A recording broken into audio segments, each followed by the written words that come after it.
Ils s'appellent Soko, Arion ou encore Happy et ne se séparent jamais de leur maître. Du Liban à l'Afghanistan, ils risquent leur vie pour leurs camarades. Ce sont les équipes du 132e bataillon cynophile de l'armée de terre. Pour la première fois, le chef d'état-major de l'armée de terre leur rend visite. Ce fut pour lui l'occasion d'exprimer toute l'importance qu'il accorde à la cynotechnie.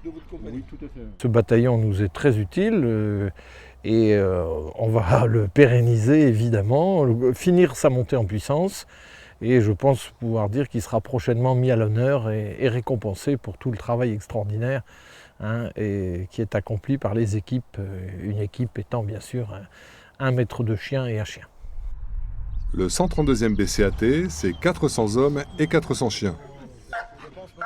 Le général a pu découvrir lors des démonstrations dynamiques tout le professionnalisme qui anime ses équipes. Aujourd'hui, la cynotechnie est indispensable sur le terrain pour faire face aux différents types de missions auxquelles sont confrontés nos soldats. Alors nous avons trois volets dans notre mission opérationnelle. Le premier volet, c'est l'appui au combat débarqué. Le deuxième volet, c'est la recherche et détection d'explosifs. Et enfin, nous avons un troisième volet, c'est celui de l'appui à la protection des installations et en particulier celle des dépôts de munitions qui se trouvent un peu partout en France. Tout comme leurs camarades des unités projetées, les équipes cynophiles participent à la préparation opérationnelle. Être le plus performant possible de manière à réagir à des situations extrêmes.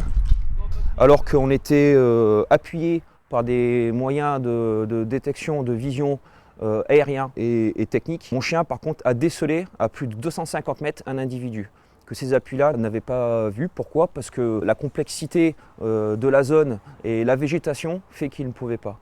Néanmoins, à 250 mètres, j'ai pu faire un compte rendu efficace et discret et pour aller au renseignement.